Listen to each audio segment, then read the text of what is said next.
ভারত পাকিস্তান দক্ষিণ এশিয়ার এই দুই দেশের মধ্যে উত্তেজনা ছড়িয়ে পড়ার ঘটনা নতুন নয়। যখনই পরমাণু শক্তিধর দুই দেশের মধ্যে উত্তেজনা শুরু হয় তখনই উঠে আসে সামরিক দিক থেকে ভারত নাকি পাকিস্তান, কে এগিয়ে। বহির্বিশ্বে এই দুই দেশ পেয়েছে চিরশত্রুর তকমা। এক নজরে দেখে নেওয়া যাক চিরবৈরী দেশ দুটির সামরিক সক্ষমতা কার কতটুকু। 2024 সালের জুন মাসে Swedish think tank Stockholm international piece research institute নামের একটি প্রতিষ্ঠান এ নিয়ে একটি প্রতিবেদন প্রকাশ করে। ওই প্রতিবেদন থেকে জানা গেছে বিশ্বে পারমাণবিক অস্ত্রধর দেশের সংখ্যা 9টি।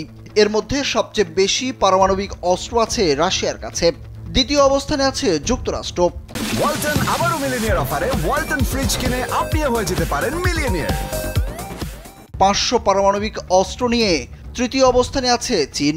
আর ভারতীয় উপমহাদেশের দুই দেশ ভারত ও পাকিস্তানের কাছে খুব বেশি পারমাণবিক অস্ত্র না থাকলেও যা আছে সেটা নেহাত কম না।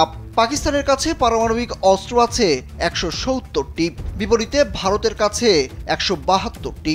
অর্থাৎ ভারতের কাছে দুটি পারমাণবিক অস্ত্র বেশি আছে। তবে বিশ্বের যে পরিমাণ পারমাণবিক অস্ত্র আছে তার মধ্যে 90% রাশিয়া ও যুক্তরাষ্ট্রের কাছে।